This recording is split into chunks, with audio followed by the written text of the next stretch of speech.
Ano po ba ang gusto niyong gawin ko, ma'am? Simple lang. Mag-serve ka ng drinks. Pero hindi lang basta serve ang gusto kong gawin mo. Kunin mo ang pinakamaraming used glasses doon sa may gilid. Yung may mga mancha pa ng lipstick, madudumi. Tapos, ilibot mo sa gitna ng dance floor. Hayaan mo makita ng lahat kung anong klaseng serbisyo ang ibinibigay mo kay Leo. Ma'am, di po ba mas maganda kung doon na lang po ako sa kitchen? Hindi. Gusto ko makita ka nila para malaman nila kung sino talaga ang totoo mong amo rito.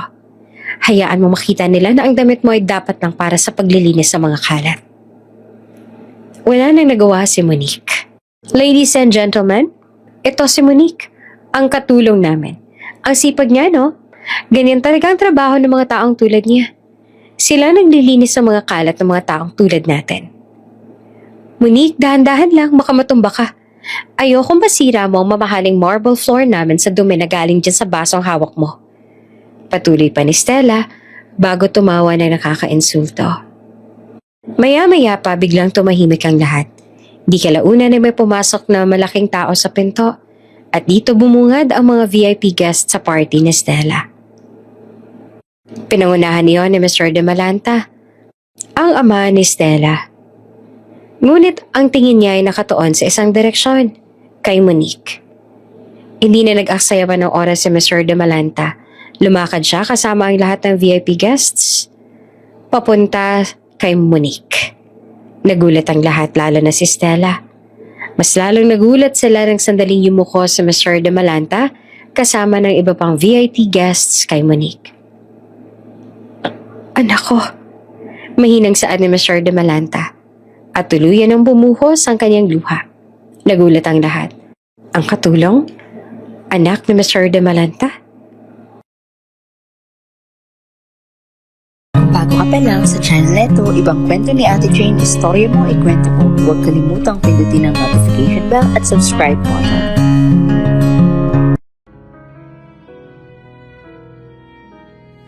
Sa mata ng maraming tao, animo ang isang palasyo na simbolo ng tagumpay at kayamanan, yung napakalaking mansyon ng pamilya nila Leo.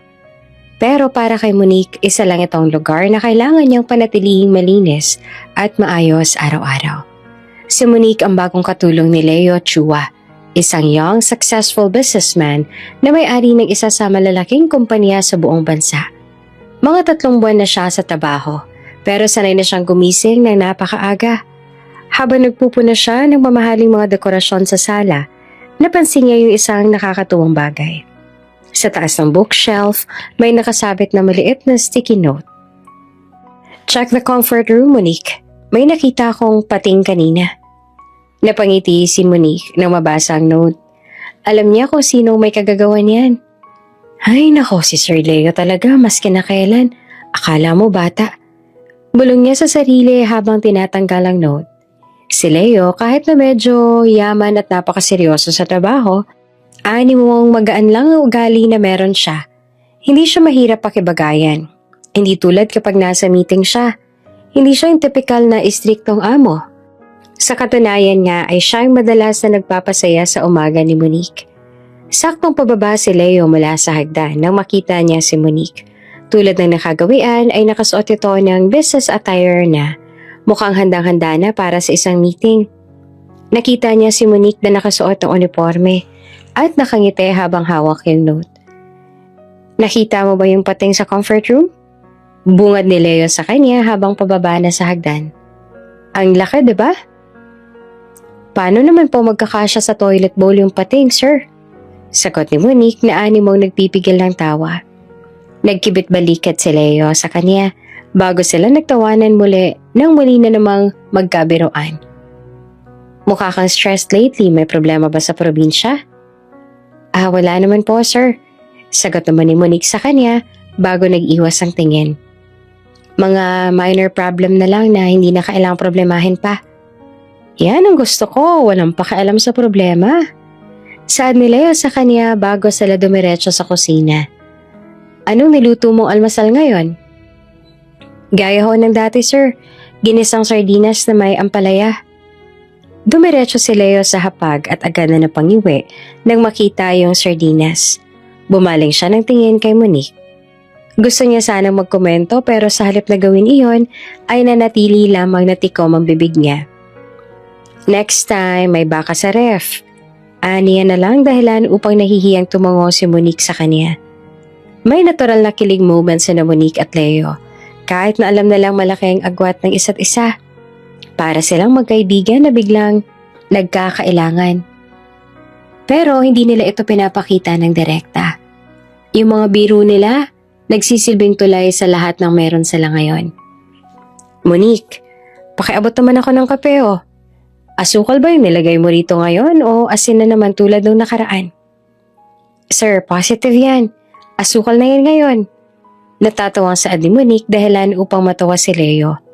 Hindi ko na po kayo bibigyan ng asin kasi baka mamaya maulit na naman yung nangyari nung nakaraang linggo. Ayoko na rin naman pang maulit yung pagtakbo sa inyo sa emergency room. Wala namang may gusto nung nangyaring yon. Lagyan mo na lang siguro ng marka para hindi ka nalilito. Bilin ni Leo. Nasa kitchen silang pareho. Si Monique ay abala sa paghahanda ng almusal habang si Leo naman ay naghihintay ng kape. Kinuha ni Monique yung mug na may kape at agad na iniabot kay Leo. Nang iabot niya ang mug, saktong tinignan ni Leo ang phone niya. Hindi niya sinasadya pero bahagyang nagkadikit ang mga kamay nila habang nagpapalitan ng kape at mug. Isang mabilis na sandali lang iyon. Pero pareho silang nakaramdam ng kuryente.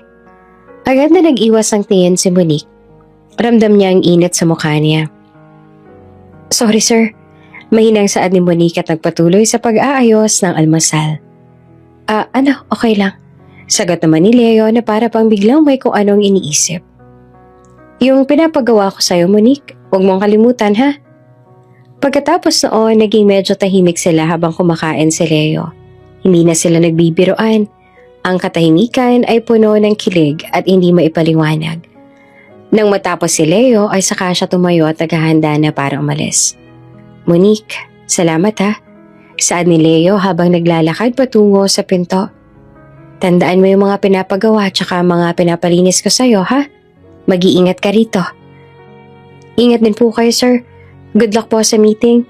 Saad ni Monique habang nakangiti. Lumipas ang mga araw na ganoon ang routine nilang dalawa sa bahay. Mga simpleng interaction na nagiging dahilan upang mas maigi pa silang mapalapit sa isa't isa. Umaga iyon at abala si Monique sa paglilinis. May kailangan siyang buhatin para ilipat sa kabilang kwarto kaya naman kahit nahirap at pwersa niya rin ang sarili niya. Monique, anong ginagawa mo? Tanong agad ni Leo dahilan upang maingat pang inilapag ni Monique yung kahon at agad na pumaling kay Leo na papalapit. Yan ba yung ililipat sa kabila? Tanong pa ni Leo na halatang kagagaling lang sa gym at pawisan pa. Opo sir, medyo mabigat po eh. Kailangan lang po talagang ilipat. Sagot ni Monique na halos hindi na mabuhat ang kahon. Agad na lumapit si Leo, tinulungan siya ni Monique sa paglipat ng kahon. Ayan, bakit ka ba kasi hindi humingi ng tulong? Boss mo ko. Hindi lang ako basta nag-uutos. Tumutulong din ako basta magsabi ka lang. Saad ni Leo habang magkasama nilang binuhat ang kahon. Naging close sila habang magkasama silang nag-aayos ng mga gamit. Nagtanong si Leo tungkol sa pamilya ni Monique. At nagkwento naman si Monique tungkol sa simpleng buhay niya sa probinsya bago siya napadpad sa Maynila. Ang galing mo, Monique. Ang sipag mo talaga. Hindi ka nagrereklamo kahit ang dami mong ginagawa. Saad ni Leo na humahanga ang tingin. Nasanay na po sir, kailangan mong kumayod eh. Sagot ni Monique at ngumiti ng totoo. Sa sandaling iyon nakalimutan nilang magkaiba ang buhay na meron sila. Boss si Leo at katulong lang siya. Para silang dalawang ordinaryong tao na nagkakilala at nagkakasundo. Pero may isang bagay na hindi alam ni Monique. Ang napakagwapo, matalino at mabait niyang boss ay may fiancé na nagngangalang Stella. Si Stella ay nasa abroad para sa isang important family matter sa loob ng ilang buwan. Kaya hindi siya nakita ni Monique. At dahil wala pa si Stella, patuloy na nagiging masaya at nagiging maayos yung araw-araw na interaksyon ni Leo at Monique. Isang hapon, mainit ang sikat ng araw sa garden ng mga oras na yon. Nagtanim si Monique ng bagong mga halaman at nagpahinga siya saglit. Hindi kalaunan ay lumabas si Leo. Dalawang tasa ng kape. Coffee break! Oh, eto na yung kape mo, na walang asin. Saad ni Leo na nag-alok ng kape. Umupo sila sa bench ng magkatabi. Nagkwentuhan sila tungkol sa mga paborito nilang movie at music na pinapakinggan. Tawanan sila ng tawanan at animong maligayang atmosphere sa pagitan nilang dalawa. Alam mo sir, masarap pala yung kape kapag dito sa garden iniinom. Parang ang tahimik din kasi dito. Saad ni Monique habang tinitingnan ng mga halaman. Oo, pero mas masarap yan pagkasama ka. Mas masaya talaga kung may kakwentuhan. Sagot ni Leo bago lumingon kay Monique. Nagkatinginan sila. At nang dahil doon ay mabilis na tumibok yung puso ni Monique. Nasa kalagitnaan sila ng pagtawa sa isang biro ni Leo nang sandaling may nagbukas ang pinto at naglakad papunta sa garden.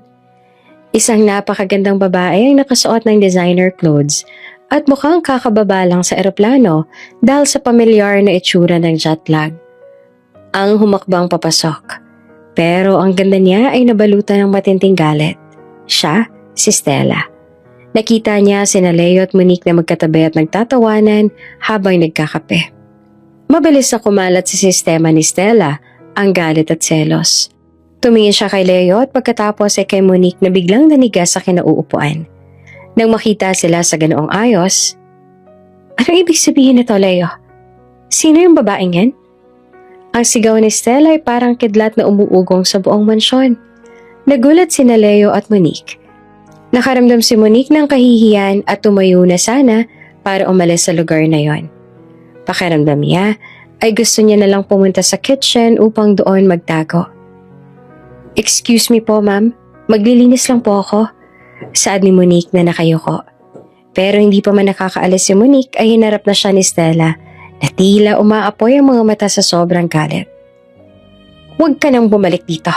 Lumayas ka. Hindi kailangan ni Leo ng entertainer na katulad mo.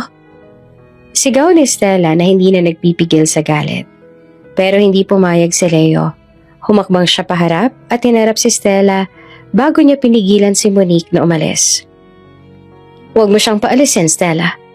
Katulong ko siya at maayos ang trabaho niya rito. Wala kang karapatang paalisin siya. Lalong nagalit si Stella sa pagtatanggol ni Leo kay Monique. Wala akong karapatan? Fiancé mo ako, Leo. At ang babaeng yan, katulong mo lang yan, diba? Ano bang nangyayari dito? Sigaw ni Stella na hindi makapaniwala. Umuwi ka na lang muna sa bahay niyo, Stella. Pagod ka lang.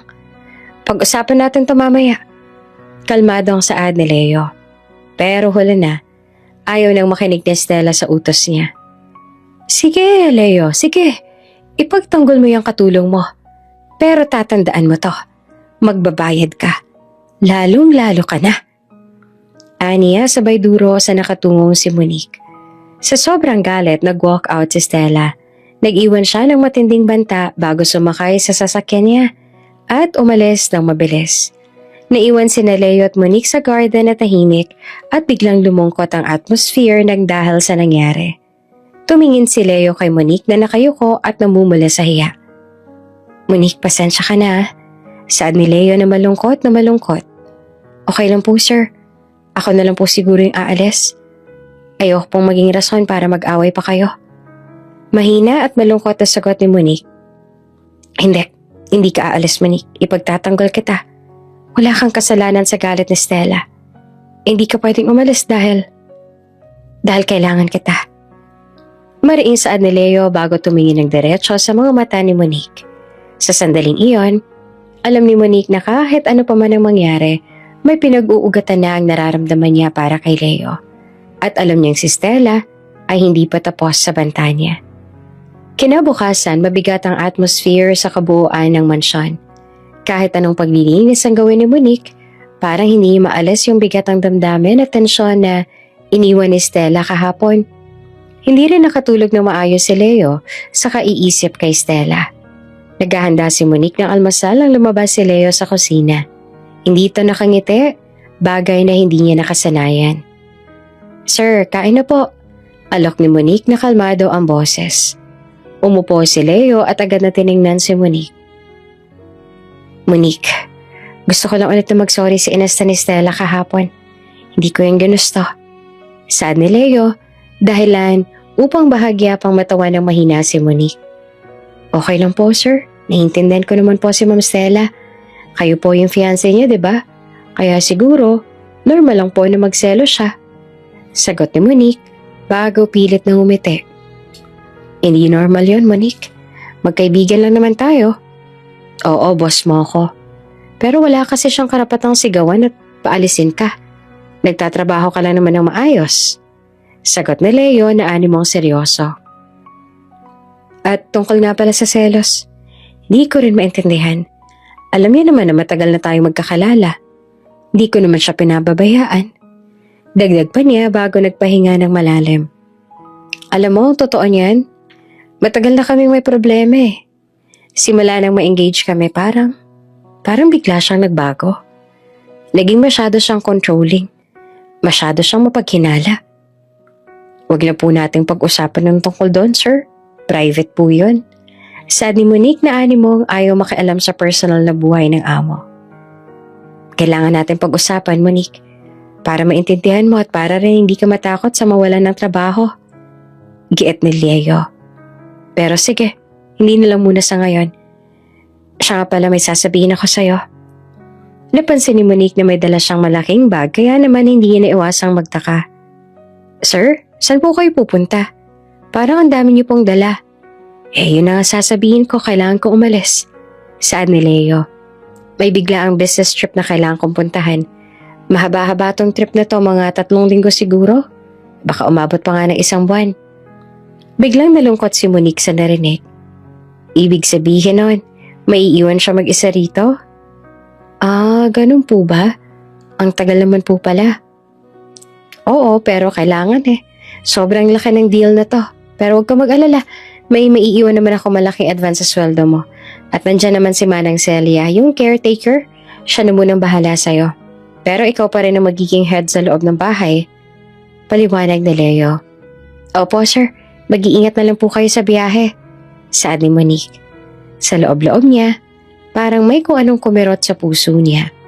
Mamimiss niya yung araw na biruan at mga kwentuhan nila ng amo niya. Ibig bang sabihin nito, tatamlay na yung buhay niya? Salamat Monique, ikaw din. Mag-ingat ka rito. Saad ni Leo. May gusto pa siyang sabihin, pero nag-aalangan siya. Sa huli, nagbigay na lang siya ng isang matamlay na ngiti at tumalikod. Nang paalis na si Leo, mali niyang tinawag si Monique dahilan upang mapabaling sa kanya ang dalaga. Monique, bago ko umalis, may favor sana ako. Ano po yun, sir? Kapag umuwi si Stella at gusto niya magstay dito, hayaan mo. Huwag mo siyang sasalubungin. Pero huwag mo rin siyang haharangin. Alam ko na galit siya sa'yo pero huwag ka nalang makipag-away. Hayaan mo lang siya. Pakiusap na Leo. Pagbalik ko, kakausapin ko siya ng maayos. Ayoko pang maging rason ka pa sa pag-aaway namin. Pakiusap pa nito sa kanya. Unti-unti namang tumango si Monique sa kanya kahit alam niyang mahirap iyon para sa kanya. Opo sir, gagawin ko po. Aniya. Pagkaalis ni Leo, parang naging napakalaki at napakatahimik ng mansyon. Ramdam ni Monique yung pagkawala ng sigla. Sa kabilang banda, sa isang sikat naman na coffee shop, nakaupo si Stella sa isa sa mga seat doon, kasama niya si Iza, na isa sa mga kaibigan niya. Hindi ko matanggap, Iza. Ang kapal ng mukha ng katulong na yon. Galit na saad ni Stella, hawak ang coffee mug niya. Oh my God, Stella, kalma. Anong katulong ba yung tinutukoy mo? Yung nakita mo lang na nakikipagtawanan kay Leo? Tanong ni Iza. Oo, at pinagtanggol pa talaga siya ni Leo sa harap ko. Sa akin, Iza. Na fiancé niya. Parang gusto ko siyang sunugin sa gitna ng daan. Bulala si Stella. Shh, baka marinig ka ng ibang tao. Baka maging viral ka pa, no? Pero, ano na yung plano mo niyan? Umuwi na si Leo, diba? Hindi. Umalis ulit si Leo. Mahaba-habang business trip daw. Kaya ito na siguro yung pagkakataon ko. Saad ni Stella bago umiba ang ekspresyon niya ng mukha. May ngiti ng kasamaan sa labi niya na nakapagpataas sa kilay ni Iza. Anong ibig mo sabihin, Stella? Ano yung nasa isip mo?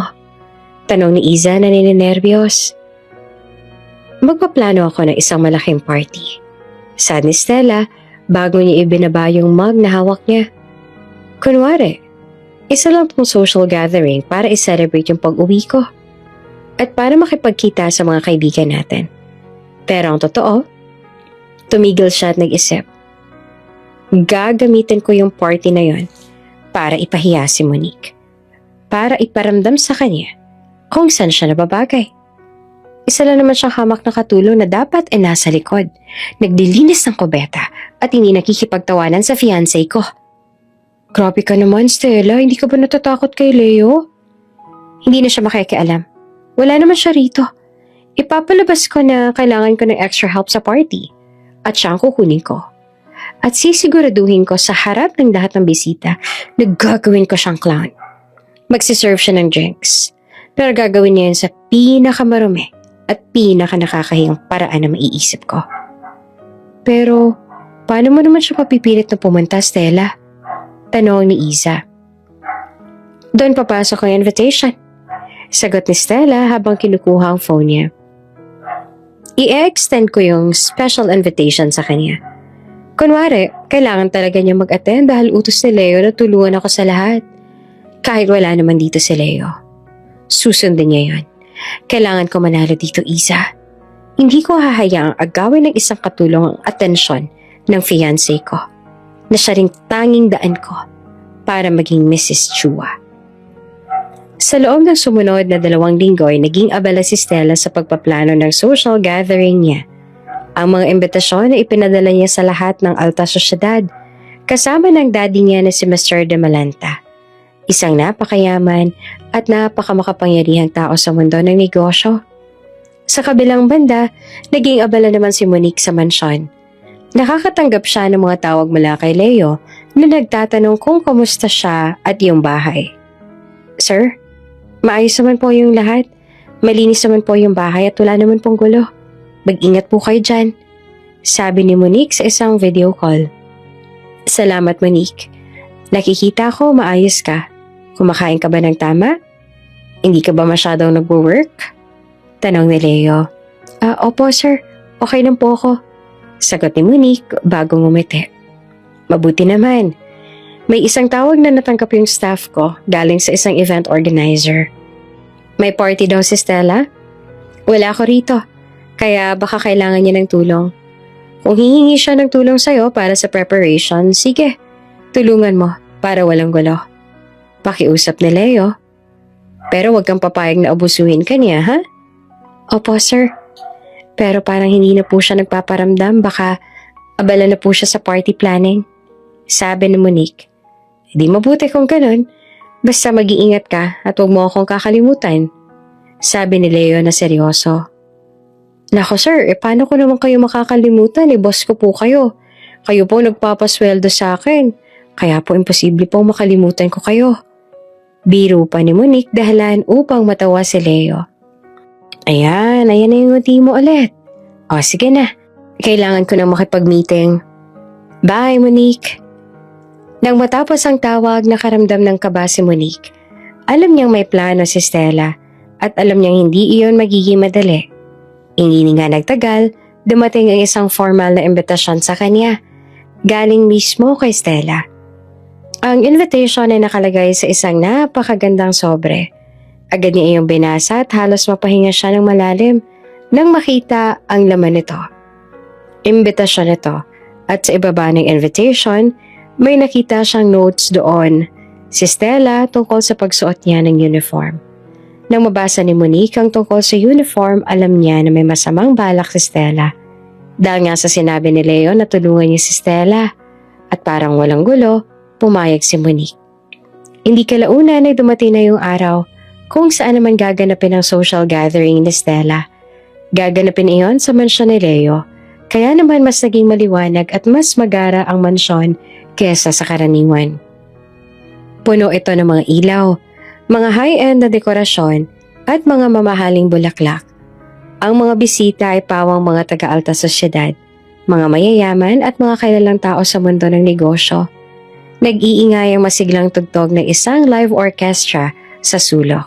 Dahilan upang mas lalong maging maganda yung party ni Stella. Lahat ng bisita ay nakasuot pa ng formal. Ang mga lalaki ay nakasuot ng suit and tie at ang mga babae naman ay nakasuot naman ng mga designer gowns. Sa kabilang banda, si Monique ay naglalakad sa gitna ng karamihan. Nakasuot siya ng simpleng pangkatulong na uniform. Isang puting apron at itim na damit. Ramdam niya ang lahat ng tingin. Ang mga tingin ay hindi ng paghanga, kundi ng pagtataka at pagmamaliit. Nasa itaas si Stella, nag-iisa. Nakasuot siya ng isang napakagandang pulang gown. Nakatingin siya kay Monique at sa labi niya ay may ngiti ng tagumpay.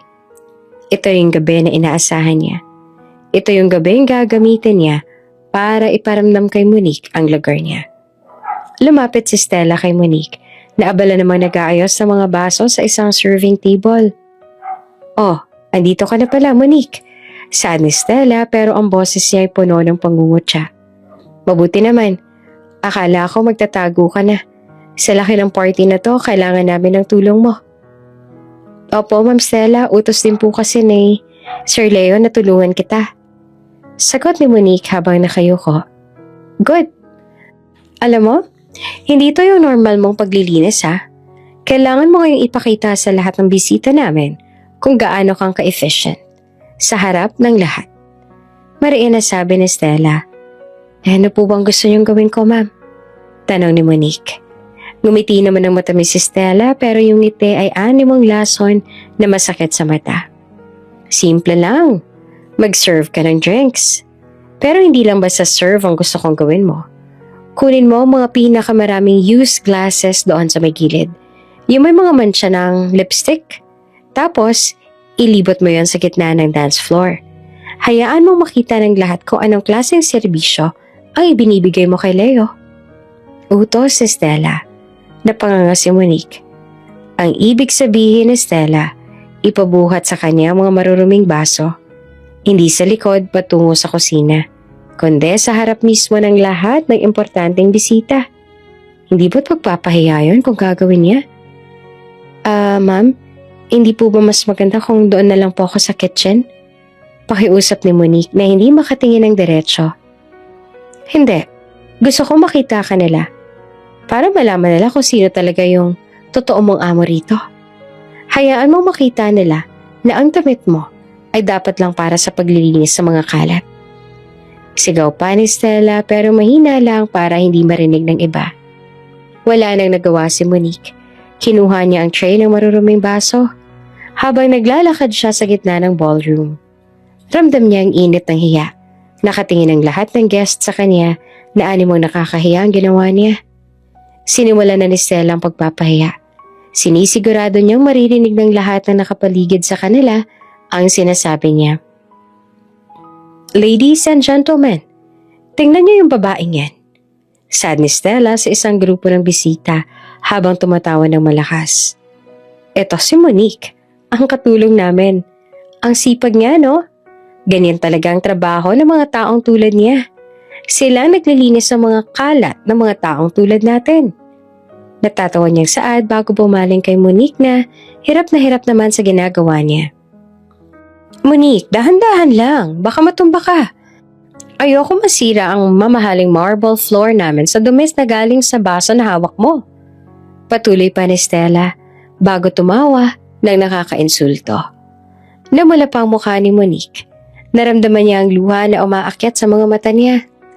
Pero ginawa niya ang lahat ng makakaya niya para matigilan lang ang pagtulo nito. "Trabaho mo to, Monique. Para kay Sir Leo. Para wala ng gulo." Aniya sa sarili. Marami sa mga bisita ang nagtataka. Pero dahil alam na lang fiancé ni Leo si Stella, hindi na lang sila nakialam. Nagpatuloy pa si Stella sa pag-uutos kay Monique na mag-serve ng drinks sa hindi magandang paraan. Pinipilit siya maging alalay sa halip na maging maayos na katulong. Isang matandang babae ang kumuha ng baso kay Monique bago ito nagtatakang napatingin sa kanya at sa paligid. Bakit ikaw lang nagsisurf? Nasaan yung catering staff? Tanong ng matanda. Pasensya na po ma'am, hindi ko po alam. Inutusan lang po ako ni Ma'am Stella. Mahinang sagot ni Monique. Hayaan mo na siya, Tita Mila. Kailangan niya maging busy. Singit ni Stella at ngumiti na nakakaasar. Nang maramdaman ni Monique na hindi niya kayang kahihiyan, nagsimula siya maglakad patungo sa kusina. Pero bago pa siya tuluyang makaalis, narinig niya ang biglang pagbabago ng music sa mansyon. Biglang tumahimik ang lahat. Hindi kalaunan ay pumasok sa malaking pinto at dito na nga bumungad ang mga VIP guests sa party ni Stella. Sila ay isang grupo ng mga matatanda at makapangyarihang negosyante.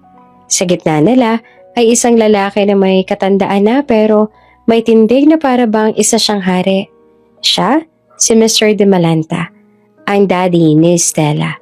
Siya ang isa sa pinakamayaman at pinakarespetadong tao sa buong bansa. Nagulat ang lahat. Alam nilang pupunta si Mr. De Malanta. Pero, ang pagdating niya kasama ang iba pang mga napaka-importanting tao ay isang malaking karangalan. Agad na tumakbo si Stella para salubungin ang tatay niya. Daddy, andito na po kayo. Thank goodness. Akala ko hindi na kayo makakarating. Saad pa ni Stella bago niyakap ang ama. Niyakap din siya ni Mr. De Malanta. Pero ang mga mata niya ay hindi nakatingin kay Stella. Ang tingin niya ay nakatuon sa isang direksyon, kay Monique. Si Monique na nakatayo malapit sa kusina ay nakayuko pa rin, hawak ang tray ng maruruming baso. Hindi na nag-aksaya pa ng oras si Mr. De Malanta. Lumakad siya kasama ang mga VIP guests at hindi na pinansin si Stella. Direktang lumakad siya patungo kay Monique. Nagulat naman ang lahat, lalo na si Stella. Daddy, saan po kayo pupunta? Siya po yung... Pero hindi siya pinansin ni Mr. De Malanta. Nang makarating siya sa harap ni Monique, nagulat ang lahat ng bisita. Kasama si Stella, tiningnan ni Mr. De Malanta si Monique. Hindi siya nagalit, hindi siya nainis. Ang mukha niya ay puno ng pagtataka, pananabik, at luha. At ang pinaka-nagkakagulat na nangyari ng gabing iyon ay yumuko si Mr. De Malanta kasama ng iba pang VIP guests. Ang yuko nila ay hindi lang basta-bastang pagbate. Ito ay isang yuko ng paggalang sa royalty o paggalang sa isang taong may napakataas na posisyon. Tumigil ang mundo at walang nangahas na magsalita. Nanginginig ang buong katawan ni Monique, hindi niya maintindihan. Bakit nagkakaganyan ang daddy ni Stella? Bakit yumukod sa kanya yung mga taong ito? Si Stella na nasa likod niya ay tuluyang namutla. Nawala ang ngiti niya at napalitan ito ng matinding takot at pagkalito. Tumayo naman ng diretso si Mr. De Malanta at hinawakan niya ang balikat ni Monique. Hindi siya kumibo. Tinitigan lang niya ang mukha ni Monique at para siyang nakakita ng multo. Isang magandang multo na matagal niya nang hinahanap. Anak ko, mahinang saad ni Mr. De Malanta at tuluyan ng bumuhos ang kanyang luha. Nagulat ang lahat. Ang katulong? Anak ni Mr. De Malanta? Monique, anak. Sa wakas nakita na kita. Bulala si Mr. De Malanta. Lumapit si Stella na nanginginig sa mga narinig. Daddy, ano pong pinagsasasabi ninyo? Nagkakamali po kayo. Siya po ang... Stella, pasensya ka na anak. Pero hindi mo siya kapatid. Sabi ni Mr. De Malanta at ang boses niya ay naging seryoso at malungkot. Siya, si Monique, Andrea, De Malanta Ong. Ang totoo kong anak. Ikaw, Stella, ang ampon ko. Nabalot ng katahimikan ng paligid.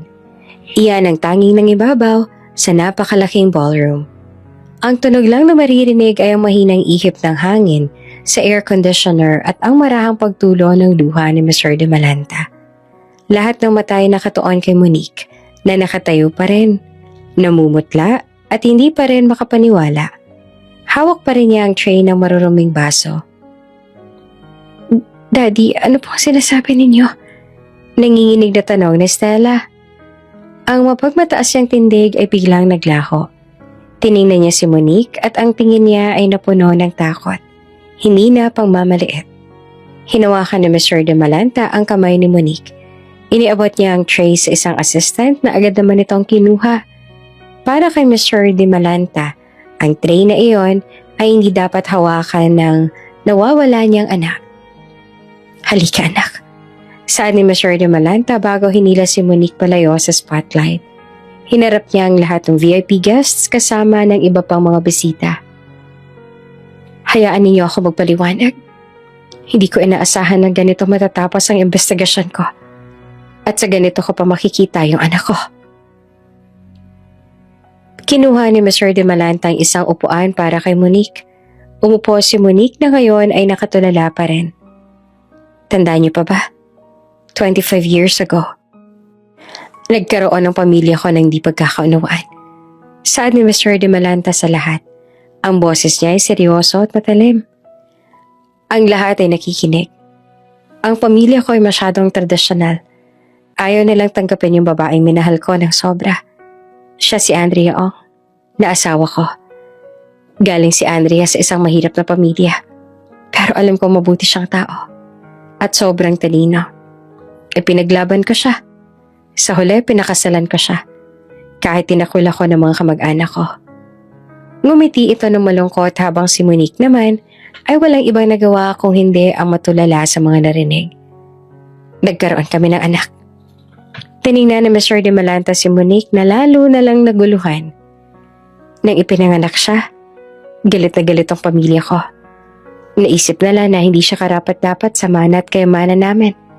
Kaya nagpadala sila ng mga tao para ilaglag yung bata o itago para hindi makuha yung mana. Huminga ng malalim si Mr. De Malanta bago muli nagpatuloy. Nalaman ko ito pero huli na ang lahat. Kinuha nila si Monique. Hinalugog ko yung buong bansa. Nagbayad ako ng magagaling na detective. Pero hindi ko siya nakita. Sabi sa akin na matay na raw siya. O baka nawala na sa isang ampunan. Pero ang totoo, hindi siya nawala. Sa tulong ng yaya ni Andrea noon, naitago si Monique sa isang malayong probinsya at doon siya pinalaki ng tita niya. Ginamit niya yung apelido ni Andrea para hindi siya matunto ng masasamang tao. Ilang buwan na nakalipas na wala rin sa akin si Andrea. Nawalan ako ng lahat, ng asawa, ng anak at sobrang lungkot ko. Nag-ampon ako, yun si Stella. Para lang maranasan ko ulit na makayakap ng bata. Kaya inampon ko si Stella. Mahal na mahal ko si Stella. Siya ang nagbigay liwanag sa buhay ko pero hindi ko pa rin nakalimutan na nawawala akong tunay na anak. Sa loob-loob ni Monique, animong doon lang nag-sink in sa kanyang lahat. Mula sa tita niyang balibaliktad ang kwento sa probinsya hanggang sa napadpad siya rito sa Maynila. Matagal nang naghahanap ng mga information ng private investigator ko. Ang tanging clue na meron lang ako ay yung isang birthmark sa balikat ni Monique na halos kapareho ng kay Andrea. Humarap si Mr. De Malanta kay Monique. Kanina, yung nakita ko yung mukha mo. Yung mga mata mo. Alam ko na kamukhang kamukha mo yung mama mo, anak. Sad pa nito bago siya muling umiyak. At ngayon, andito ka na. Nandito na siya. Nagtatrabaho bilang katulong sa sarili niyang bahay. Sa bahay ng fiancé ng kapatid niya. Oh, Diyos ko, anak. Bakit ka nagdusa ng ganito? Umingay ang bulungan sa ballroom. Hindi nila mapaniwalaan ang kwento. Ang babaeng sinisigawan at pinahiya ni Stella kanina. Ang katulong na minamaliit niya ay ang totoo palang tagapagmana ng negosyo nila. Hindi. Biglang sigaw ni Stella. Hindi totoo yan. Hindi magandang biro yan, Dad. Ako ang anak mo, di ba? Ako ang dapat na magmana sa lahat. Sinungaling siya. Nagpanik si Stella at dahan-dahan siyang lumapit kay Monique na ngayon ay wala namang ibang nagawa kung hindi ang matahimik. Hindi ka totoong anak ng nanay mo. Hindi ka isang De Malanta. Sigurado ako nagpapanggap ka lang. Sigaw ni Stella at nagtangka siyang sampalin si Monique. Ngunit mabilis naman si Mr. De Malanta. Hinarangan siya agad. Tama na, Stella. Sigaw ni Mr. de Malanta at sa unang pagkakataon, nakita ni Stella ang galit sa mga mata ng tatay niya. Sa loob ng 25 taon, hinanap ko siya. At may pruweba ako ng lahat. Tinawag ni Mr. de Malanta ang isa sa mga VIP guests na si Attorney Sanchez. Attorney, ipakita mo lahat ng papeles. Ang mga DNA tests na ginawa namin sa mga nakaraang buwan. Sa mga babaeng nagpapanggap na siya. Pakita mo. Kunin mo pati birthmark report. Agad na lumapit si Attorney Sanchez sa may dalang folder. Mr. de Malanta, saad ni Attorney Sanchez at nagbigay galang kay Monique. Handa na po kami sa lahat. Nahanap namin ang biological na nanay ni Monique Ong at ang biological na nanay ni Stella. At ang DNA result po ay positive. Monique Ong ay 99.9% anak ni Ginoong de Malanta at positive din ang birthmark match. At tungkol naman kay Stella, patuloy ni Attorney Sanchez. Ang adoption papers niya ay legitimate. Anak siya ng kaibigan ni Ginoong de Malanta na namatay sa isang aksidente. Siya ay legal na ampon ni Ginoong de Malanta. Sa mga salitang iyon, tuluyang gumuho ang mundo ni Stella. Hindi siya makapagsalita. Dalawang nawala sa kanya sa gabi iyon. Ang pagiging tunay na anak ng daddy niya at ang karangalan niya sa harap ng lahat ng bisita. Nakatayo si Monique, hindi na bilang isang katulong kundi bilang isang anak na bigla na lang natagpuan. Lahat ng mga bisita na nangmamaliit sa kanya kanina ay biglang lumapit sa kanya at nang aalok ng pakikipagkamay at humihingi ng tawad sa mga naging asal nila. Hinalikan ni Mr. de Malanta ang noo ni Monique, dahilan upang mapabaling siya ng tingin dito. Mula ngayon, Monique, hindi ka na magiging katulong. Anak kita, at ibibigay ko lahat ng mga kailangan mo. Hindi ka na maglilinis ng dumi. Hindi ka na uutusan, dahil ikaw na mag-uutos sa kanila. Habang abala naman ang lahat kay Monique, walang ibang nagawa si Stella kung hindi ang tumakas dahil sa pagkapahiya at galit. Ang masama niyang plano para ipahiya si Monique ay bumalik sa kanya ng 10 beses. Mahigit 1 linggo matapos ang nangyari ng gabi iyon, tuluyan ang nagbago ang buhay ni Monique. Hindi na siya naninirahan sa staff quarters. Nakatira na siya ngayon sa isang penthouse na binili agad ni Mr. de Malanta. At nag-aaral na siya ng crash course tungkol sa negosyo ng pamilya. Hindi niya pa rin matanggap ang lahat pero sinusuportahan siya ng biological dad niya. Ang mansyon naman na dating puno ng tensyon at biruan ay naging tahimik at malungkot. Wala na si Stella. Umalis agad at tumangking kausapin ng kahit sino, lalo na si Mr. de Malanta. Isang umaga, bumalik si Leo mula sa business trip niya. Dumating siya ng walang pasabi. Pagkapasok niya sa bahay ay naramdaman niyang may mali. Walang ingay at wala si Monique na sasalubong sa kanya. Tanging si Manang Celia lang nasa kitchen. Manang Celia, I'm home. Masiglang bati ni Leo. Nasaan si Monique? Si Stella, nasaan? Lumapit si Manang Celia at ang mukha niya ay puno ng lungkot. Sir Leo, buti naman at nakauwi na kayo. Marami pong nagbago nung nawala kayo eh. Anong ibig mo sabihin, Manang? Bakit ang nahimik yata dito? May problema ba? Tanong ni Leo na nagsisimula ng kabahan. Si Ma'am Stella po kasi umalis. Umalis po siya pagkatapos ng party niya. Sagot ni Manang Celia. Party? Anong party? Hindi niya naman sinabi sa akin. At bakit siya umalis? Nasa naman si Monique, hindi siya umalis, diba? Sabi ko wag siyang aalis. Magkasunod na tanong ni Leo. Hindi po umalis si Monique, sir. Pero hindi na siya katulong. Mahinag saad ni Manang Celia. Ha? Ano yun, Manang? Nag-resign ba siya? Sino naman yung bago kong katulong? Kailangan ko si Monique. Natatarantang sagot ni Leo. Uminahon po kayo, sir. Ang totoo po kasi, anak daw po pala ni Mr. de Malanta si Monique. Siya po yung tunay na anak ni de Malanta. Si Stella po, ampon lang. Parang bombang sumabog sa tenga ni Leo ang narinig niya. Ano? Totoo ba yung sinasabi mo, Manang? Baka naman nag-e-ilusyon ka lang. Pinaprank niyo lang yata ako ni Monique eh. Totoo po, sir. Noon pong party, inutusan niya si Ma'am Stella na mag-serve ng maruruming baso. Ipinahiya niya pa nga po si Monique sa harap ng lahat eh. Nakita pa po ni Mr. De Malanta yung ginawa niya. Tapos po, doon po niya binunyag lahat. Lahat po ng VIPs, yumuko po kay Monique. Kwento ni Manang Celia habang umiiling. Ang kawawa natin si Monique, sir. Kinailangan pang ipahiya bago pa malaman lahat ng totoo. Nanginginig ang buong katawan ni Leo. Hindi dahil sa sorpresa ng pagiging demalanta ni Monique, kundi dahil sa matinding galit na naramdaman niya sa ginawa ni Stella. Ginawa ni Stella kay Monique yun? Sigaw ni Leo na nanggagalaiti. Pinahiya niya si Monique? Sa harap ng lahat? Opo, sir.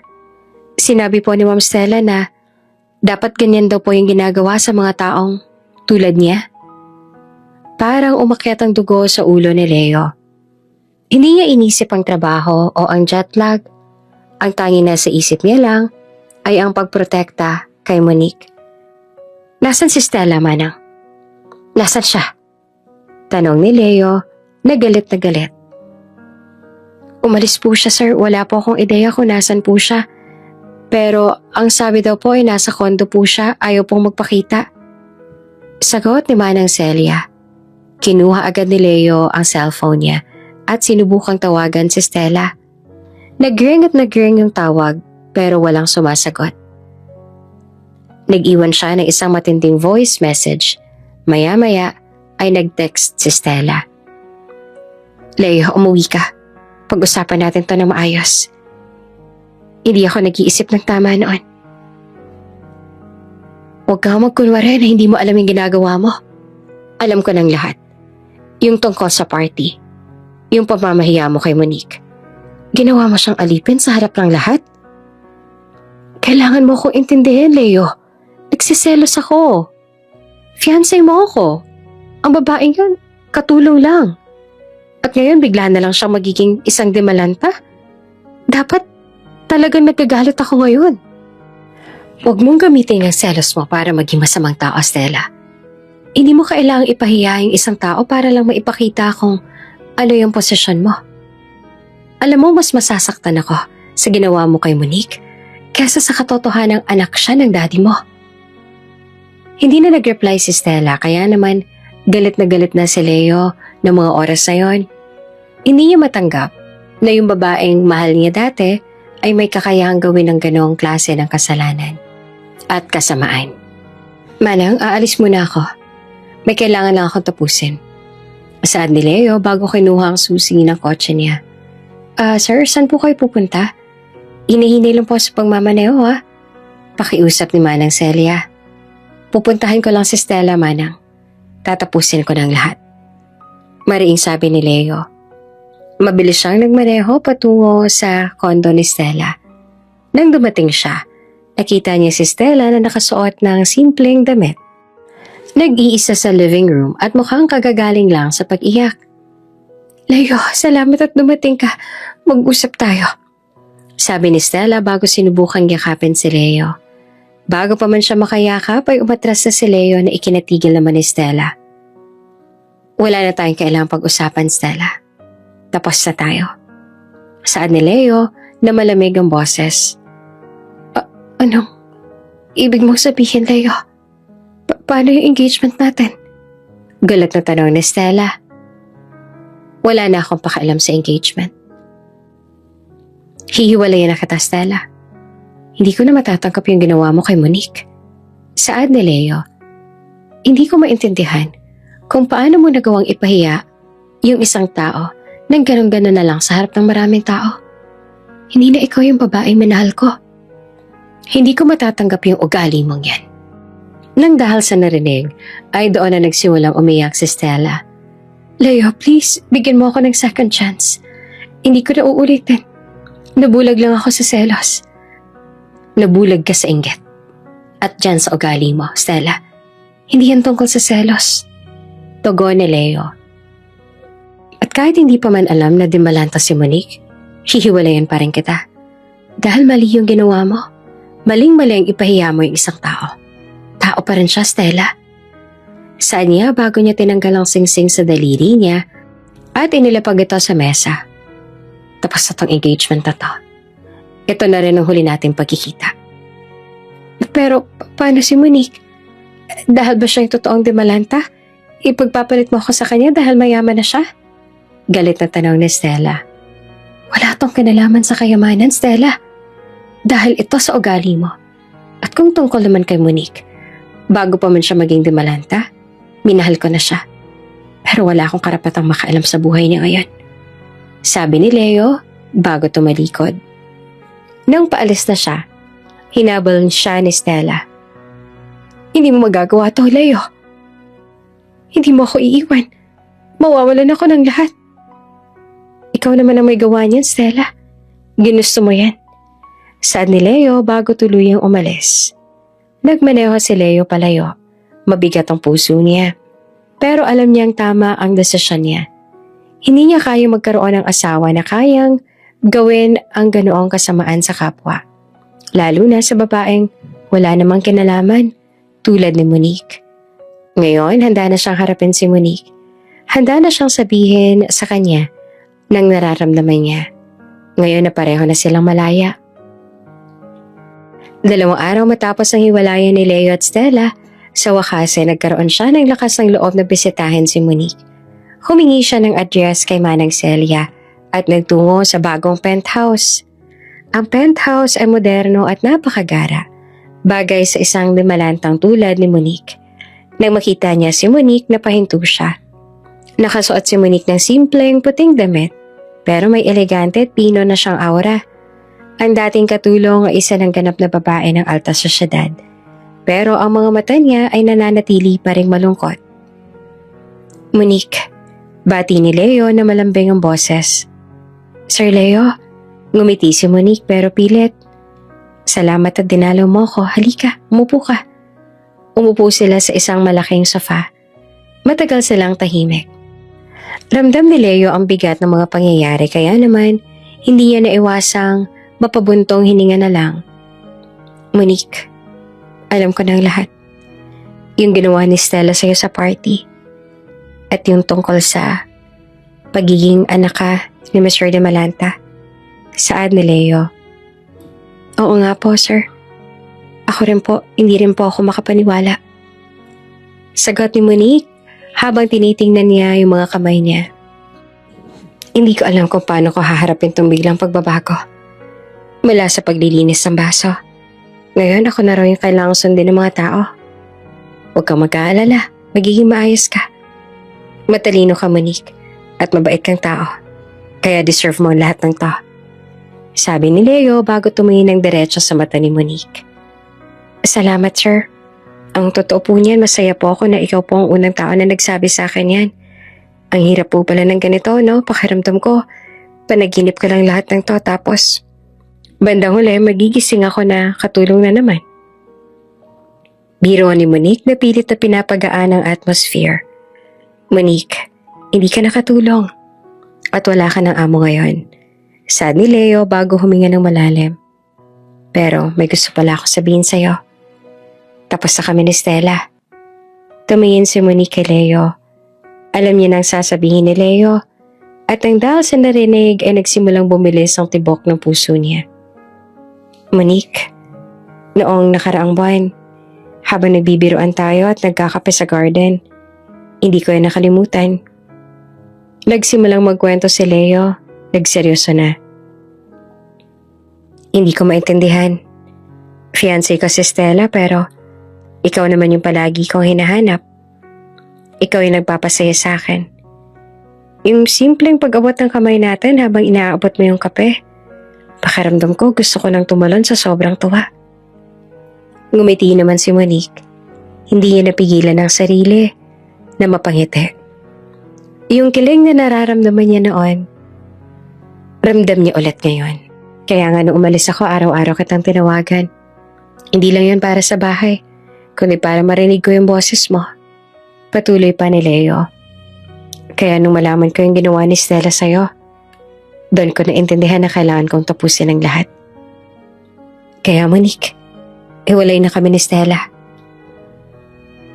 Hindi ko na kayang ugali niya. Tinitigan ni Leo si Monique at ang mata niya ay puno ng pag-asa at pagmamahal sa dalaga. Ngayon, pareho na tayong single at malaya. Monique, hindi ko alam kung paano ko ito sasabihin pero mahal kita. Matagal na. Alam ko na. Mahirap yung sitwasyon natin ngayon. Pero handa akong ipaglaban ka.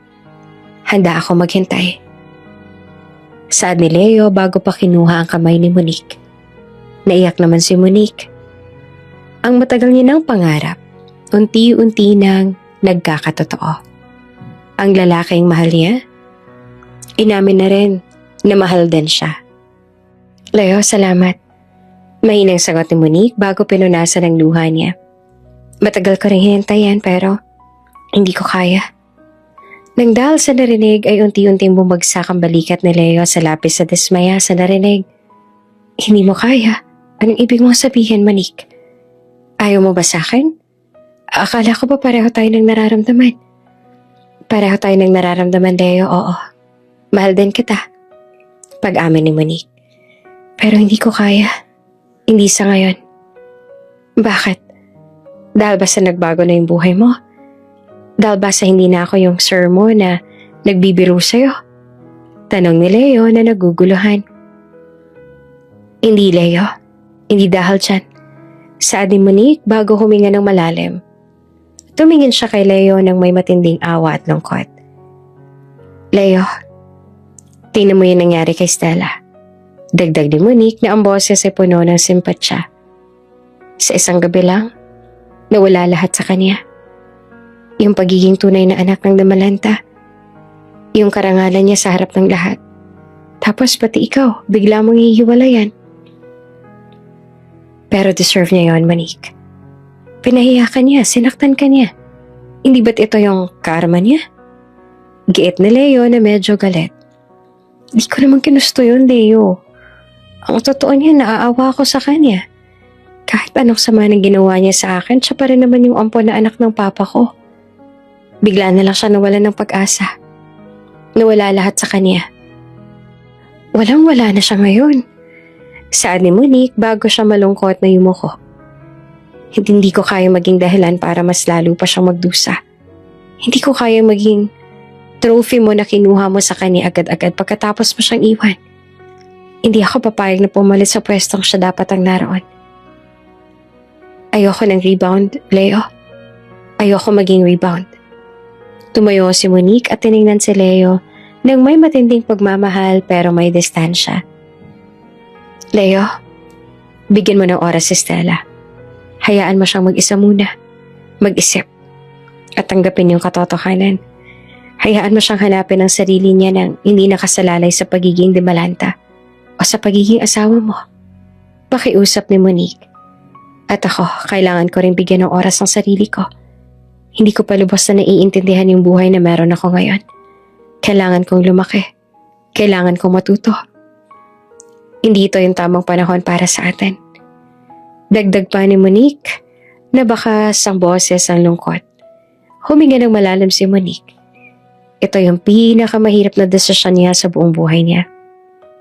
Kahit gusto ka ta, Leo, iiwas ako. Hindi kita tatanggapin sa ngayon. Hindi pa sa ngayon. Aniya pa. Masakit ang mga salita ni Monique kay Leo. Ramdam niya ang pagmamahal ng mga mata ni Monique pero malinaw na malinaw ang pagtanggi niya sa bawat salitang binitawan niya. Ibig sabihin gusto mong bumalik ako kay Stella, ganun ba? Tanong ni Leo na nalilito. Hindi, Leo. Gusto ko lang na bigyan mo siya ng space. At bigyan mo yung sarili mo ng space. Hindi ko naman sinabing magbalikan kayo. Sinabi ko lang na maghintay ka. Mariing sabi ni Monique. Kung totoo ang nararamdaman mo para sa akin, makakapaghintay ka. Nalungkot si Leo. Naiintindihan niya ang desisyon ni Monique at lalo pa siyang humahanga sa dalaga sa sinabi nito. Pero hindi niya maitatanggi na masakit yung rejection ni Monique sa pag-amin niya. Sige Monique, naiintindihan ko. Saad ni Leo bago tumayo at niyakap si Monique sa huling pagkakataon. Isang yakap na puno ng lungkot, pag-asa at paggalang sa desisyon ng dalaga. Maghihintay ako, Monique. Mahinag saad ni Leo. Pero huwag mo akong paasahin. Hindi, Leo. Nagpapakatotoo lang ako. Sagot naman ni Monique bago ngumiti ng matamlay. Umalis si Leo, dala ang sakit ng pagtanggi. Pero bitbit din niya ang pag-asa na handa siyang maghintay para kay Monique. Si Stella naman ay nag-iisa sa minimalist niyang kondo. Ang dating buhay na puno ng kulay at karangyaan ay napalitan ng katahimikan at kalungkutan. Nawala ang lahat sa kanya. Ang pagiging tunay na demalanta, ang karangalan niya sa lipunan, at ang fiancé niya na si Leo. Sa loob ng ilang araw umiiyak lang siya. Wala siyang makuhang kaibigan na makikinig sa kanya dahil lahat sila ay abala sa pag-alok ng pakikipagkaibigan kay Monique. Nawalan siya ng pag-asa. Paano nangyari to? Bakit ako? Bakit yung katulong pang yun? 2 beses akong nawalan sa isang gabi. Bulong niya sa sarili habang nakatingin sa kisame.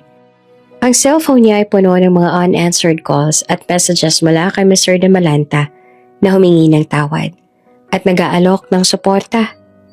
Pero ayaw ni Stella na makipag-usap. Hindi niya matanggap na si Monique yung babaeng pinahiya niya, ang tunay na anak ng daddy niya na mahal niya. Isang hapon nakaupo lang siya, nakatulala ng may kumatok. Nagulat siya. Wala naman siyang inaasahang bisita. Sino yan? Tanong niya sa malungkot na boses. Ako to, Stella. Si Dave. Sagot ng boses mula sa labas. Si Dave ay matalik na kaibigan ni Leo.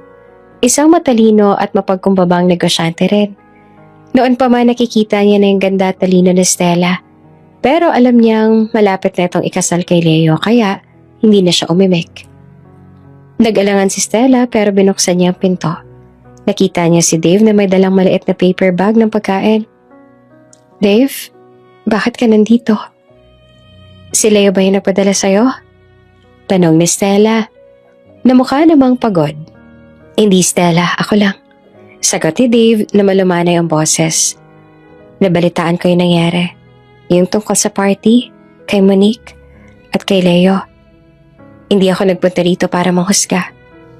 Mabuti pa wag na lang. Sabi ni Stella at sinubukan niyang isara ang pinto. Pero pinigilan ni Dave. Teka lang Stella. Alam kong galit ka pero wala akong kinalaman dito. Hindi ko alam kung kumain ka na. Nagluto lang ako ng adobo. Alam kong paborito mo yan. Naramdaman naman ni Stella ang gutom. Hindi siya kumakain ng maayos sa loob ng ilang araw. Hinarap niya si Dave at nakita niya ang sinseridad sa mga mata nito. Pasok ka. Sabi ni Stella at nag-iwan ng espasyo.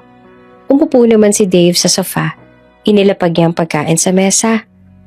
Ang amoy ng adobo ay nakakaengganyo dahilan upang kumalampa ang sikmura niya ng mga oras na yon. Kumain ka muna.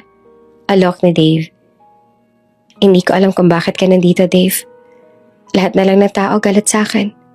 Lahat sila kinamumuhian ako dahil sa ginawa ko kay Monique. Kahit si Leo iniwan ako. Sabi ni Stella habang umiiyak. Alam ko, Stella, pero tingnan mo. Kung hindi ka magbabago, lalo kang mawawalan. Saad ni Dave na seryoso. Hindi kita iiwan sa pinagdaraanan mo ngayon. Hindi ako nandito para maging boyfriend. Nandito ako bilang kaibigan na matagal nang humahanga sa'yo. Humahanga? Sa akin? Sa taong pinahiya yung isang katulong at pinakawalan ng fiancé niya? Tanong ni Stella na nagulat. Hindi ko hinahangaan yung ginawa mo kay Monique. Walang may gusto nun. At alam mo yon sa sarili mo. Pero hinahangaan ko yung ganda mo. Yung talino mo sa negosyo. At yung passion mo. Iyan ang nawawala sa'yo ngayon. Paliwanag ni Dave. Hindi ko alam, Dave. Walang-wala na ako. Yung pangalan ko. Yung apelido ko nawala. Yung future ko nawala. Sabi ni Stella na umiiyak. Hindi totoo yan, Stella. Hindi ang apelido ang nagda-define kung sino ka, kundi ang ugali mo. Mariing sabi ni Dave. Kailangan mong maging humble. Kailangan mong tingnan yung sarili mo sa salamin. At tanungin mo na bakit ko ginawa yun. Gusto mo bang maging masamang tao habang buhay? Tahimik si Stella at pinakinggan niya ang sinabi ni Dave. Walang panghuhusga, walang sermon. Tanging comfort at matapang na katotohanan ang narinig niya. Galit ako kay Monique, Dave. Galit ako sa karma. Sabi ni Stella at huminga ng malalim. Hindi yan karma, Stella. Pagkakataon to. Sabi ni Dave bago kinuha ang kamay ni Stella. Pagkakataon para magbago. Hindi ka na demalanta. Okay? Sino ka ngayon? Sino si Stella na walang apelido ng tatay niya? Kailangan mong alamin yan. Unti-unti nagsimulang kumain si Stella. Sa bawat kagat ng adobo, parang unti-unti niyang natatanggal ang bigat sa dibdib niya. Si Dave ay nagkwento tungkol sa simpleng buhay niya at kung paano siya nagtrabaho ng husto para magkaroon ng sariling kumpanya. Nagsimulang ma-inlove si Stella sa kabaitan at pagiging mapagkumbaba ni Dave. Ipinakita ni Dave sa kanya ang tunay na halaga at hindi na sa apelido o sa karangyaan, kundi sa simpleng pagiging mabuting tao. Dave, salamat. Saad ni Stella matapos kumain. Ikaw lang yung nagpunta dito para damayan ako. Hindi ka man lang nagtanong tungkol sa negosyo. Hindi mo ako sinabihan ng masamang salita. Wala yon, Stella. Magkaibigan tayo eh. Saad ni Dave bago ngumiti. Simula noon, madalas nang dumalaw si Dave kay Stella. Hindi na sila nag-uusap tungkol sa nakaraan kundi sa future. Tinuruan ni Dave si Stella kung paano maging humble, kung paano maging mabait sa ibang tao, at kung paano pahalagahan ng simpleng buhay. Isang hapon, habang naglalakad sila sa isang parke, biglang nagsalita si Stella. Dave, naaalala mo ba yung ginawa ko kay Monique? Yung kahihiyan na ginawa ko sa kanya? Oo, Stella. Pero wag mo na masyadong isipin yun. Sabi ni Dave. Hindi, kailangan kong isipin yun. Mali yun. Mali na pahiya ko siya. Mali ang tiningnan ko siya ng mas mababa sa akin. Ang yabang ko noon, Dave. Hindi ko maintindihan kung paano niya nagawang maging noble at iwasan si Leo. Para lang bigyan ako ng oras. Sabi ni Stella na nag-iba ang tingin sa buhay. Ayan. Ayan ang pagbabago. Stella, nakikita ko na. Natututo ka na. Sabi ni Dave at ngumiti ng totoo. Unti-unting nahulog ang loob ni Stella kay Dave. Hindi na siya naghahanap ng karangyaan, kundi ng tunay na pagmamahal at sincerity. At ito ay nakita niya kay Dave, ang kaibigan ng dati niyang fiancé. 2 buwan ang lumipas mula nang simula ni Stella ang personal journey niya kasama si Dave. Sa panahong ito, hindi na siya nag-abala sa mga mamahaling damit at alahas. Natuto na siyang mag-commute, sumakay ng Grab, at kumain ng mga simpleng kainan. Ang dating arroganteng si Stella ay napalitan ng isang mapagkumbaba at kalmadong babae. Si Dave ang naging tuloy niya sa pagbabagong ito. Sila na ni Dave. Ang relasyon nila ay hindi na nakabase sa pera o pangalan, kundi sa tunay na pagmamahalan at respeto. Sigurado ka ba talaga dito, Stella? Tanong ni Dave habang nagmamaneho sila patungo sa opisina ni Monique. Oo, Dave. Kailangan ko tong gawin. Sagot naman ni Stella na nakasuot ng isang simpleng business casual attire pero may determination sa mga mata niya. Kung hindi ako hihingi ng tawad, habang buhay kong dadalhin ng bigat ng kahihiyan ko, lalong-lalo na kay Monique. Yung desisyon na bigyan ako ng oras yung nagparamdam sa akin na napakaliit ko. Sasamahan kita. Ano man ang maging reaksyon nila, andito lang ako.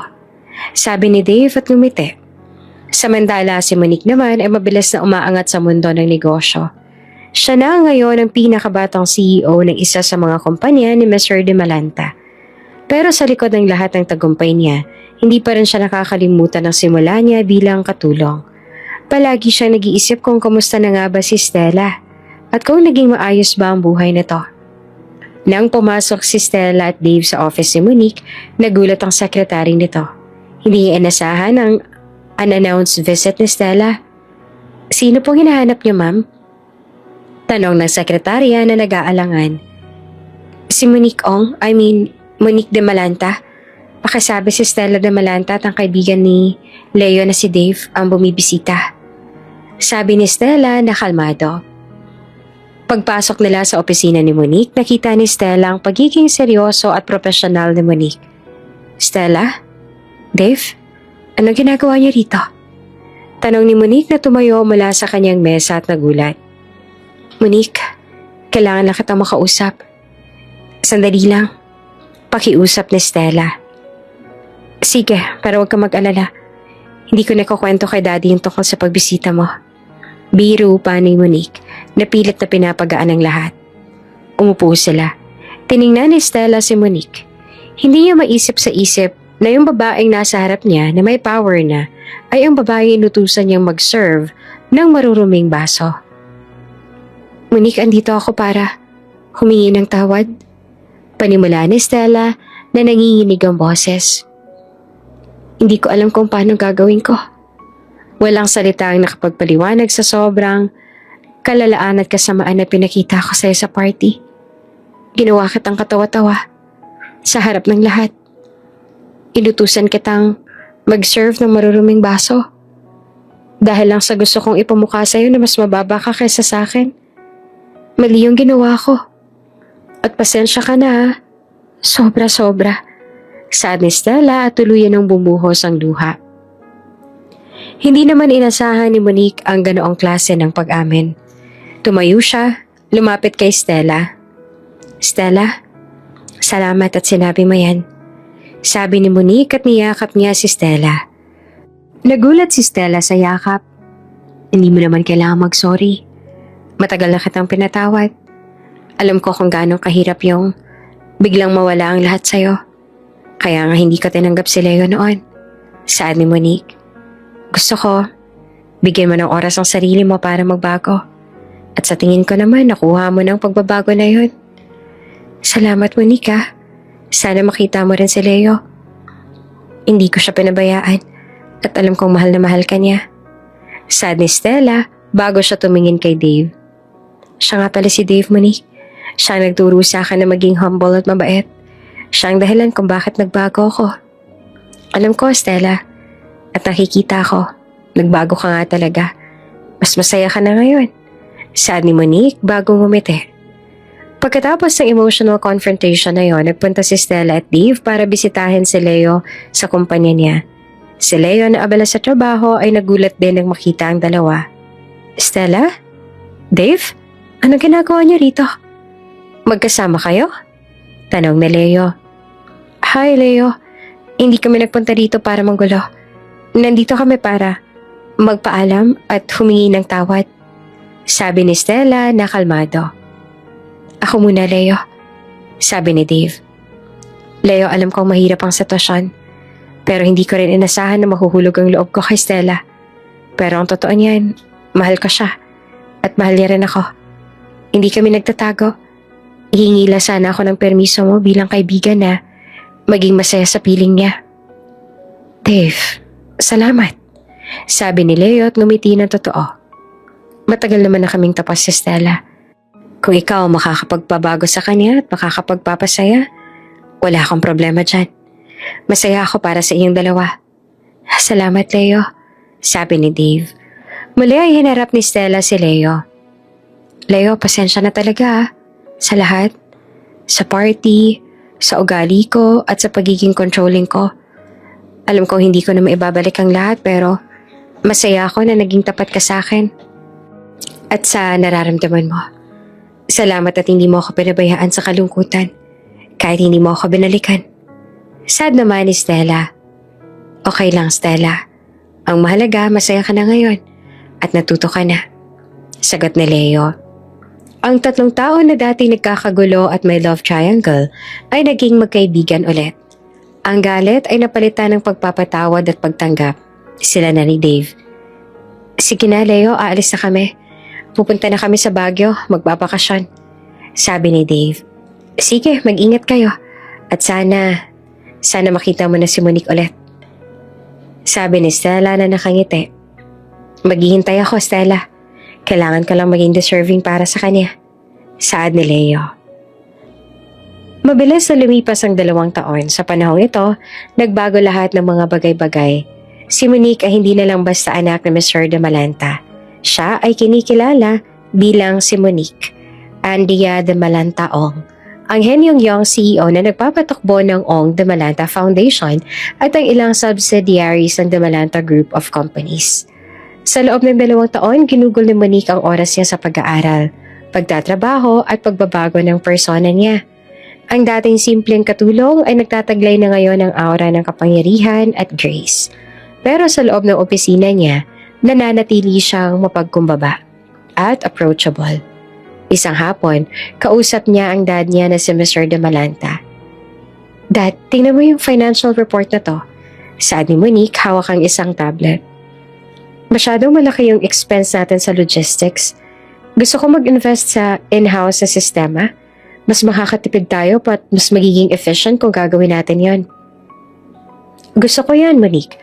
Sa totoo lang, mas magaling ka pa nga sa akin." Saad ni Mr. de Malanta bago tumawa. "Sa loob ng 2 taon, nakita ko na kung gaano ka kahusay.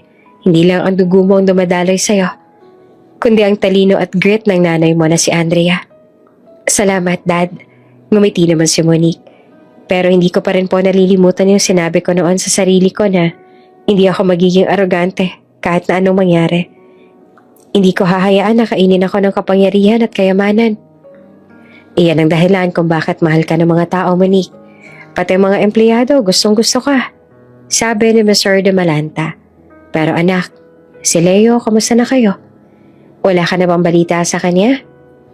Biglang nagbago ang ekspresyon ni Monique nang marinig ang pangalan ni Leo. "Dad, nag-iwan ako ng message sa kanya. Ang sabi ko maghihintay ako pero hindi ako mangangako." Aniya bago siya malungkot na ngumiti sa ama. Si Leo naman ay naging workaholic sa loob ng 2 taon.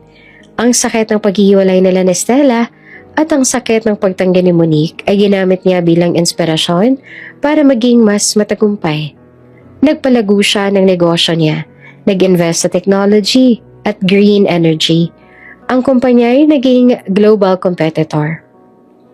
Isang gabi, kasama niyang matalik niyang kaibigan na si Dave, nakasama si Stella. "Dude, ang dami mong napalaro ng awards ha." Pati ni Dave habang nagiinom sila sa isang simpleng rooftop bar. "Ang galing mo. Siguro magiging bilyonaryo ka na bago mag-30. "Aba, bilyonaryo na yata yan si Dave." Biro ni Stella na masayang masaya na ngayon kasama si Dave. "Hindi ko yung ginagawa para sa pera, Dave. Ginagawa ko to para mapatunayan ko sa sarili ko na karapat-dapat ako." Sabi ni Leo na seryoso. "Nakarapat-dapat ako sa babaeng minahal ko. Sa babaeng nagturo sa akin ng humility at noble love." "Si Monique ano?" Tanong ni Stella. "Oo, Stella. Si Monique." Pag-amin ni Leo. "Sinabi niya sa akin na kailangan ko munang bigyan ng oras. Ginawa ko yun. Sinabi niya na kailangan ko munang maging mas mature. Ginawa ko rin yun." "Pero 2 taon na rin, Leo. Hindi ka ba nag-try makipag-communicate sa kanya?" Tanong ni Dave. Hindi ko pa ginagawa. Sinunod ko lang yung sinabi niya. Nahintayin ko lang na siyang kusang magpakita sa akin. Sabi niya, kung totoo yung nararamdaman ko para sa kanya, makakapaghintay ako. Kaya, eto, naghihintay ako. Sagot ni Leo. "Grabe ka, Leo, ang galing mo rin." Sabi ni Stella na nakangiti. "Pero sa tingin ko, handa na si Monique. Nakita ko siya last month sa isang business conference. Ang ganda niya. At ang powerful pa ng aura niya. Magkapareho na kayo ng status ngayon. Hindi ka na lang niya boss. Equal na kayo." Iyan ang gusto ko. Hindi ko siya gusto dahil sa kayamanan niya. Pero gusto ko maging equal lang kami. Gusto ko maging partner niya. Hindi lang sa pag-ibig kundi sa negosyo at buhay. Sabi ni Leo. Biglang tumunog ang cellphone ni Stella. Galing kay Mr. de Malanta ang message na yon. Teka lang, tumatawag si Dad. Sad ni Stella bago niya sinagot ang tawag. Hello, Dad? Ganun po ba? Kailan po yan? Sige po, sasabihin ko po kay Leo. Pagkatapos ng tawag, tumingin si Stella kina Leo at Dave. Guys, may big event daw yung De Malanta Group sa susunod na buwan. Gala dinner daw para sa charity. Lahat ng mga powerful tao sa Asia, imbitado. At gusto ni Dad na i-invite ko kayong dalawa bilang business partners niya. Sabi ni Stella. Ibig sabihin makikita ko na si Monique? Tanong ni Leo na biglang sumigla. Oo, si Monique ang organizer ng event. At ito na ang magiging unang pagkikita niyang dalawa pagkatapos ng 2 taon. Magiging CEO to CEO na yung usap ninyo. Sabi ni Stella at ngumiti ng nakakaasar. Nang gabing iyon hindi nakatulog si Leo. 2 taon siyang naghintay. Ito na yung pagkakataon niya. Ang katulong na minahal niya ay isa na rin CEO ngayon. Wala na silang status gap ngayon. Samantala, abala naman si Monique sa paghahanda para sa gala dinner. Kausap niya ang sekretarya niyang si Miss Cruz ng mga oras na yon. Miss Cruz, siguraduhin mong maayos yung seating arrangement, sabi ni Monique. Opo, Ma'am Monique, pero may isang guest po na nag-confirm ng attendance sa familiar po sa inyo, si Mr. Leo Chua po. Saad ni Miss Cruz na nag-aalangan. Ngumiti naman si Monique. Pero pilit iyon. Si Leo. Oo, matagal ko na siyang hindi nakikita. Sikat na pala siya ngayon. $1 billion company na ang sa kanya. Saad niya. Opo, ma'am. Ang tanong po, saan po siya ilalagay? Kasama po ba siya ni Sir Dave at Ma'am Stella? Huminga ng malalim si Monique. Huwag mo ilalagay si Leo sa table na Dave at Stella. Ilagay mo siya sa presidential table. Katabi ko. Mariing saad ni Monique at ang ngiti niya ng mga oras na yon ay puno ng pag-asa. Nang dumating ang gala night, naging abala na ang lahat. Napakaganda ng grand ballroom ng isang luxury hotel. Ang charity gala dinner ng The Malanta Group ay dinaluhan ng daan-daang high-profile na negosyante at politiko. Ang lahat ay nakasuot ng magandang suit at gowns. Si Monique ay nakatayo malapit sa entrance. Nakasuot siya ng isang elegant na midnight blue gown na nagpapatingkad sa ganda at aura niya ng kapangyarihan. Siya ang host ng gabi at kitang-kita sa kanya ang poise ng isang young CEO. Sa tabi niya naroon ang daddy niya. Relax anak, mukha kang perpekto. Bulong na Mr. De Malanta. Ninenervyos lang ako, Dad. Hindi lang ito tungkol sa event. Sagot pa ni Monique at huminga ng malalim. Alam niya kung sino ang paparating. Alam ko. Handa ka na ba? Tanong ni Mr. De Malanta bago ngumiti. Kailangan ko na. Sagot ni Monique at tumingin sa entrance. Maya-maya pumasok si Leo. Kasama niya sina Dave, Stella. Si Leo ay nakasuot ng isang custom-made na tuxedo. Ang aura niya ay nag-iba na rin. Mas seryoso na siya ngayon. Mas matatag, mas powerful. Hindi na rin siya mapaglaro ngayon. Siya na si Mr. CEO Leo Chua, ang tycoon na umaangat sa global scene. Naghiwalay sina Dave at Stella papunta sa kanilang designated table. Si Leo naman ay lumapit sa host table kung saan naghihintay si Mr. De Malanta at Monique. Nag-init ang mga mata ni Monique at Leo sa isa't isa. Ito ang kauna-unahang pagkakataon na nagkatinginan sila, mata sa mata, sa loob ng 2 taon. Good evening, Mr. De Malanta. Congratulations sa event. Bati ni Leo kay Mr. De Malanta na nagbigay galang. Salamat, Leo. Ang ganda ng suit mo ah. Puri pa ni Mr. De Malanta. Pagkatapos humarap ni Leo kay Monique, ang mga mata niya ay nananatiling nakatitig sa ganda at grace ni Monique nung gabing iyon. Good evening, Miss De Malanta. Bati ni Leo na mas seryoso. Ang pagtawag niya sa apelyido ni Monique ay nagpapakita ng paggalang sa bagong katayuan nito. Good evening, Mr. Chua. Sagot naman ni Monique at ngumiti ng profesional. Nagkamayan sila. Ang shake hands sa iyo ay mabilis lang at formal, pero ramdam nilang dalawang spark na matagal nang naroon. Ang ganda ng event niyo. Impressive. Puri ni Leo. Salamat. Galing ka sa trip sa Europe, tama? Nakita ako sa business news eh. Saad ni Monique. Oo nga eh. Mabilis ka pa rin pala sa balita. Alam mo na lahat bago pa man ako makapagkwento. Biro ni Leo. Ayun ang trabaho ko ngayon, sir. Taga ni Monique at tumawa ng mahina.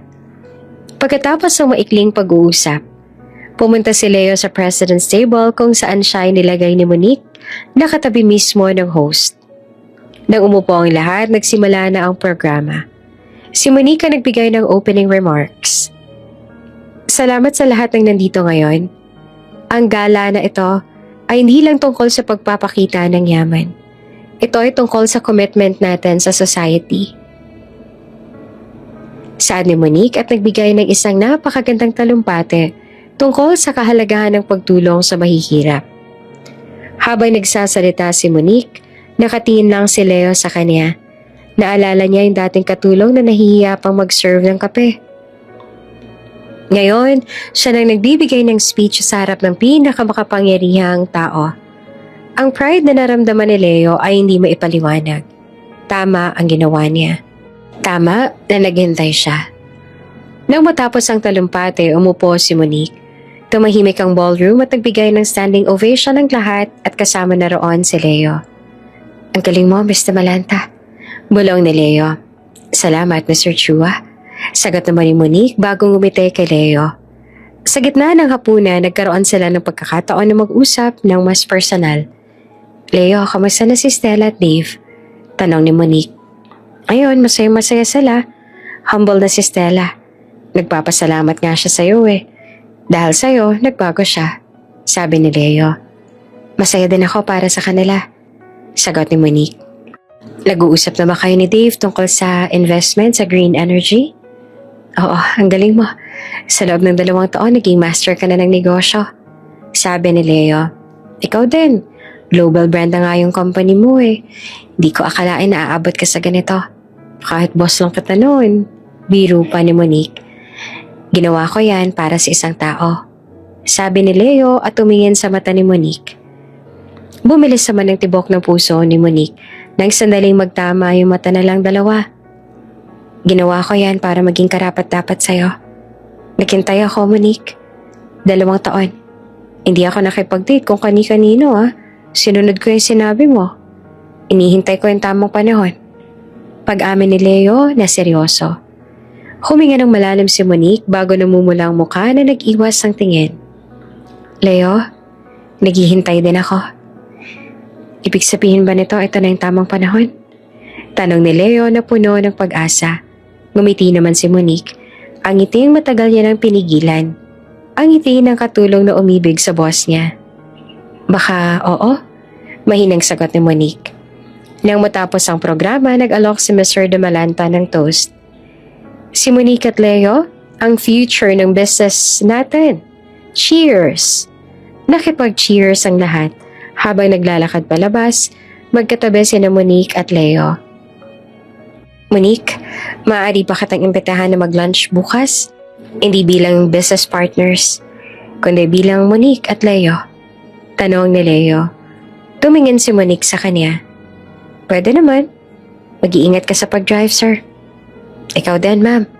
Sagot ni Leo bago umiti kay Monique na ginantihan naman ito. Kinabukasan, araw iyon ng Lunes. Pero hindi to ordinaryong Lunes lang para kay Leo. Ito ang araw ng lunch date nila ni Monique. Nag-set sila ng appointment schedule sa isang private at elegant na restaurant na malapit sa business district. Si Leo ang unang dumating. Nakasuot siya ng smart casual attire at kitang-kita sa mata niya ang pananabik. Hindi na ito tungkol sa negosyo. Ito ay tungkol na kay Monique. Maya-maya dumating na si Monique. Nakasuot siya ng isang simpleng chic dress. Nang makita ni Leo si Monique, tumayo siya agad at ngumiti ng malaki. Hi Monique, bati ni Leo ng malambing. Hello Leo, sagot naman ni Monique na makalapit siya. Umupo ka, nagpa-reserve ako ng table na hindi tayo masyadong maiistorbo. Baka mamaya mag-ingay pa yung paparazzi kapag nakita nila tayong magkasama. Biro pa ni Leo. Oo nga mabuti na yung ganito. Baka mamaya isipin nila kung ano sa atin. Tapos ipost nila sa social media na nagda-date tayong dalawa. Sad naman ni Monique bago sila natawa. Umupo sila. Ang atmosphere ay hindi na formal. Para silang dalawang magkaibigan na matagal nang hindi nagkita.